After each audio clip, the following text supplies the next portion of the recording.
મારું નામ ધ્રુવ છે. હું ગડકનથી આવ્યો છું, સાબરકાંઠાથી. 2000માં દાદાનું એક્સિડન્ટ થયું હતું. એનો વીમો પાસ નહોતો થતો.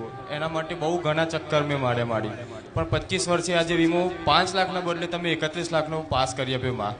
આજે ઘણા હું ચક્કર માર્યા, ઘણું બધું મેં કર્યું માં, ઘણા કોન્ટેક્ટો કર્યા, પણ આજે વીમો 6 મહિનામાં મારી પાસ થઈ ગયો.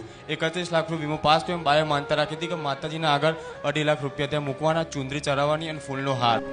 આજથી 2000માં દાદાનું મૃત્યુ થયું હતું. તારીખમાં એક્સિડન્ટ થયો હતો દાદાનું. ત્યાંનો કેસ આ ચાલુ છે અત્યારે, પણ 6 મહિને થયામાં તમારી માનતા રાખે અત્યારે હાલ પૂરો બી થઈ ગયો કેસ. અને 5 લાખના બદલે 31 લાખ મારી તમે પેલું કર્યું માં. 31 લાખ મારી. 25 વર્ષથી એક કેસ ચાલતો હતો. એનો વીમો પાસ કરાવવા માટે તમે અરજી કરી હતી? ઘણી મારી અરજી કરી હતી, ઘણા થાકી ગયા હતા મારી. આશા જ નથી રાખી મારી. 6 મહિને જ કદાચ 6 મહિને ભાગ્ય છે. તમારી અરજી અહીંયા મૂકી તમારા દ્વારે અને ક્લેમ પાસ થઈ ગયો મારી. વીમો પાસ થવાની આશા કેટલી હતી તમને? કત્તી નહીં મારી, કત્તી નથી. તારા ભરોસે બે હતા મારી. તમને 5 લાખ આવવાની ગણતરી હતી અને આયા કેટલા? 31 લાખ કી મો બધા કાપતો મને 19 લાખ રૂપિયા મળ્યા. ભલે બધું કાપતા 19 લાખ મળ્યા, પણ આશા તો 5 લાખ ની હતી. એ 5 લાખ ની તો ના બરાબર કે નથી જ આવવા. પ્રયત્ન તો કરતા પણ નહીં જ નાખ્યા હતા. ભાઈ મારા ધામ આવી અને એક જ અરજી મૂકી, મારી આ થઈ જશે. અને તમને એવો વિશ્વાસ હતો કે અમારી ખુખાર મેરડી આ કામ કરી જ દેશે. મને જોયું મી વિડિયોમાં અને મને એમ થયું કે મારી મા વગર કોઈ અમાર દુખાઈ મટાડે એવું નહીં, કે પૈસા કોઈ લાવે એવું નહીં.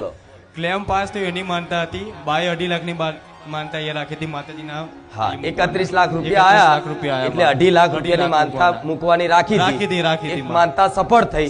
અને તમે જે બોલ્યા તે પ્રમાણની માનતા પૂરી કરીએ છીએ. હા તો લાવો, આ તો બંડલ હાથમાં ચાલે છે.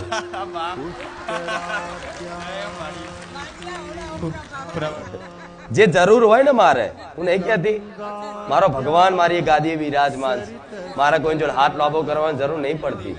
એક રૂપિયો સેવામાં જાય. એમ્બ્યુલન્સ છે, ગૌશાળા નહીં બનાવી મેં માતાએ, પણ ગૌશાળાથી કમાઈ નહીં.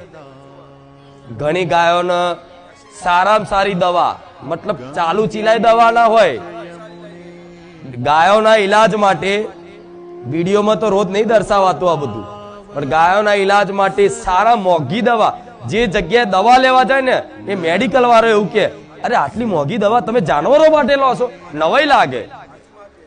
આ બધી કૃપા, આ સેવાની ભાવના રાખી એટલે દરેક વસ્તુનો સદુપયોગ થાય એ હેતુથી મારા ધામમાં મારો ભગવાન જ એની લક્ષ્મી નહીં મોકલે. આ શું ખોટું?